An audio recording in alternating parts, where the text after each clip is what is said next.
In the year 54 AD, a 12-year-old boy arrived in Rome. His name was Sporus. He was slight, dark-haired, and by every surviving account, bore an uncanny resemblance to a woman the most powerful man in the world had just lost. Within a decade, that boy would be dressed in imperial robes, paraded through the streets of Greece and Rome in a litter, addressed by crowds with the formal titles reserved for an empress, and publicly married, with a dowry, a veil, and a wedding ceremony, to the Emperor Nero. The Roman Senate did not dissolve in outrage. The crowd did not riot. The world did not end. What ended, eventually, was the pretense that this story could be told simply. Because the marriage of Nero and Sporus is not a curiosity, not a footnote, not an anecdote about imperial excess.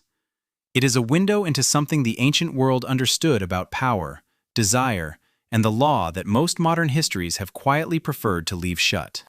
By the time this account is finished, you will understand not just what happened in that ceremony, but why Roman law permitted it, what it actually meant to the people who witnessed it, and why the version you were probably taught, if you were taught it at all, is missing the most important half. Rome in the 1st century AD was not a democracy, and it was not, by any modern standard, a tolerant utopia. It was a society organized around hierarchy, military virtue, and the concept of the Roman male citizen as the default unit of political life. Sex was understood through the lens of dominance and submission, not gender.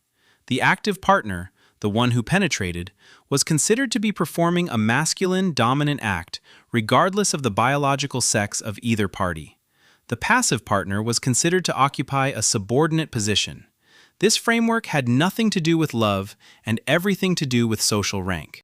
Free Roman male citizens were expected to be active partners only. To be penetrated by anyone in any context was legally and socially degrading for a free man. The word the Romans used was pathicus, and it carried real legal weight.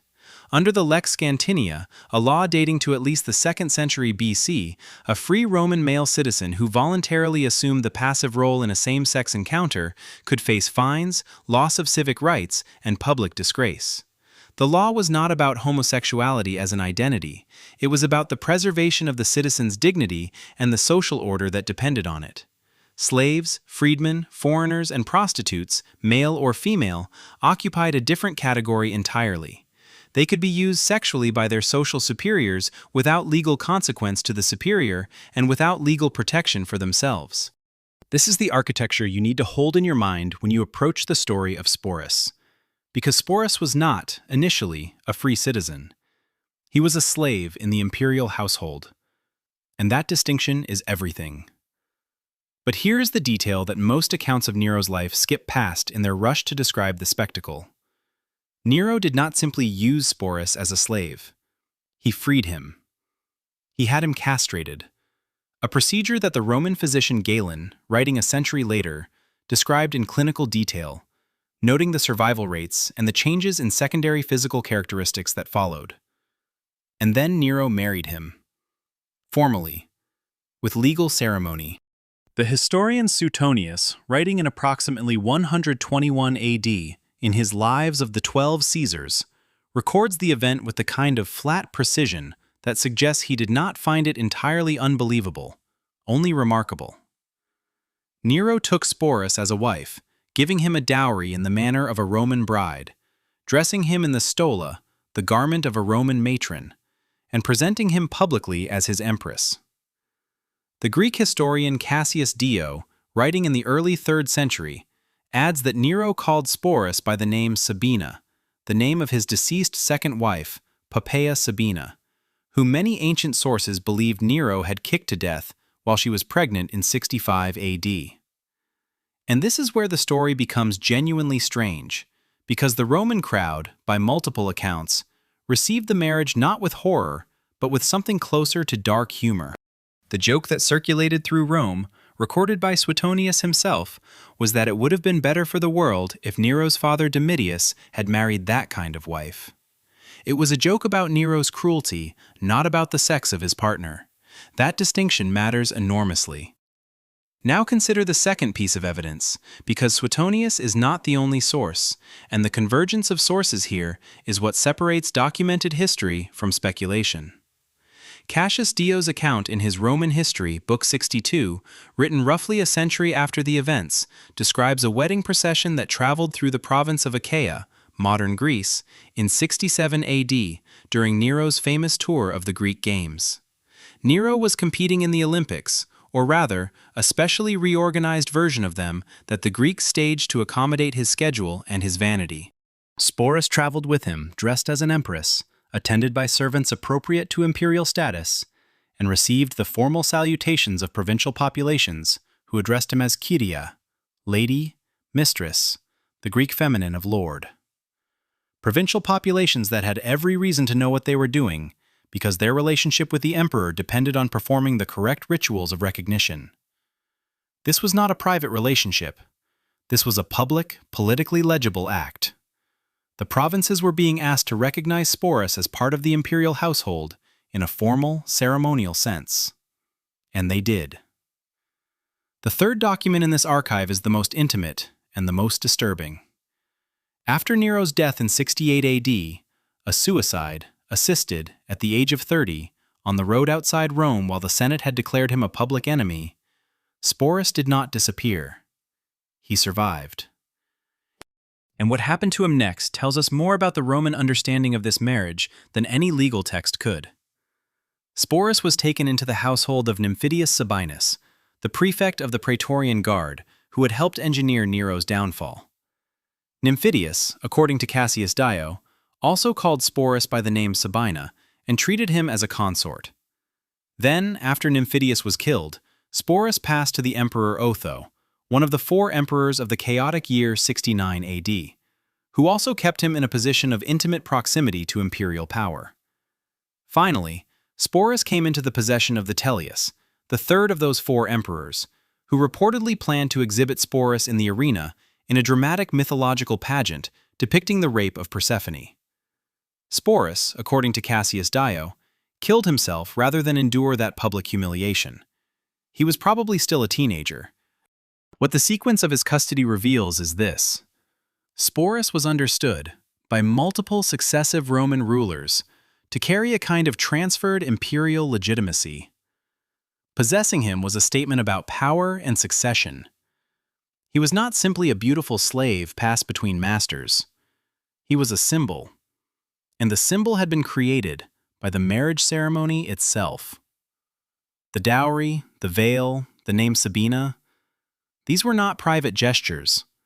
They were public legal acts that transformed Sporus into something the Roman world had a category for: an imperial consort. Here is what most modern accounts get wrong, or at least incomplete. The standard framing of this story, when it appears at all in popular history, treats it as evidence of Nero's madness, his cruelty, his detachment from reality. The castration of Sporus is presented as an act of pathological grief over Poppaea, the marriage as a symptom of imperial megalomania. And Nero was, by most measures, a genuinely destructive ruler. The persecution of Christians in 64 AD, the execution of his own mother Agrippina, the murder of Poppaea, these are documented atrocities. But framing the marriage to Sporus purely as madness does something specific and convenient. It removes it from the category of things that require legal or social explanation. If Nero was simply insane, then the marriage was simply an aberration, and we don't have to ask why the Roman legal system accommodated it, why the provinces recognized it, why successive emperors treated Sporus as carrying genuine political weight. The answer, when you look at it directly, is that Roman law in the imperial period had no explicit prohibition on marriage between 2 people of the same biological sex. The Lex Scantinia governed the sexual conduct of free male citizens, not the institution of marriage itself. Marriage, matrimonium, was a civil institution defined by consent, public recognition, and the transfer of property. If the emperor declared a marriage and transferred property in the form of a dowry, and presented his partner publicly in the appropriate costume and role, The legal machinery of Rome had no specific provision that invalidated it. Some jurists of the period were uncomfortable. The jurist Papinian, writing in the late 2nd century, stated that marriages between males were against nature and against law. But Papinian was writing after Nero, in a period when the memory of his reign was being actively constructed as a cautionary tale. His statement tells us about the legal conversation that was happening, not about a clear, pre-existing prohibition that Nero violated. The silence in the law before Nero is the most important thing in this story. Nero died on June 9th, 68 AD, on a country estate 9 miles outside Rome. He was 30 years old. The Senate had declared him a public enemy, hostis publicus, and soldiers were coming to arrest him. He asked his secretary, Epaphroditus, to help him push a blade into his throat because his hands were shaking too badly to do it alone. His last recorded words, according to Suetonius, were, "Qualis artifex pereo." What an artist dies in me. Sporus was not with him at the end. He had already been separated from Nero as the regime collapsed. The man who had been dressed as an empress, who had traveled through Greece receiving the salutations of crowds, who had been the public face of imperial intimacy for nearly 3 years, was now simply property again, passed between men who understood his value as a symbol, but had no interest in what that symbol had cost him. The marriage of Nero and Sporus was erased from Roman memory, not because it was illegal, but because it was inconvenient. The emperors who followed needed Nero to be a monster, not a precedent. The Christians who eventually shaped European historical memory had their own reasons to present his reign as pure depravity. And later historians, working in societies with their own prohibitions, found it easier to file the story under imperial madness than to ask the harder question. What does it mean that the legal structure of the most powerful empire in the Western world had no language to stop this? It means that the assumption most of us carry without examining it, that the prohibition of same-sex marriage is ancient, natural, universal, and self-evident, is not a fact. It is a choice. A specific, datable, documented choice made by specific people in specific historical moments for specific reasons. The Romans made different choices. Not better ones, not worse ones in any simple sense. Rome was a slave society built on conquest and violence, and the story of Sporus is inseparable from that violence. But different ones. And the existence of that difference is itself a historical fact, as solid as the marble of the Colosseum, as documented as the words of Suetonius and Cassius, as real as the name Sabina, called out by a crowd in Greece in 67 AD, to a boy in an empress's robes, standing in a litter beside the most powerful man in the world. If this is the kind of history that doesn't make it into textbooks, the kind that requires you to look at the sources directly and ask what they actually say, then there is more of it, a great deal more. The stories that got left out are not less true for having been left out. They are, in many ways, more interesting.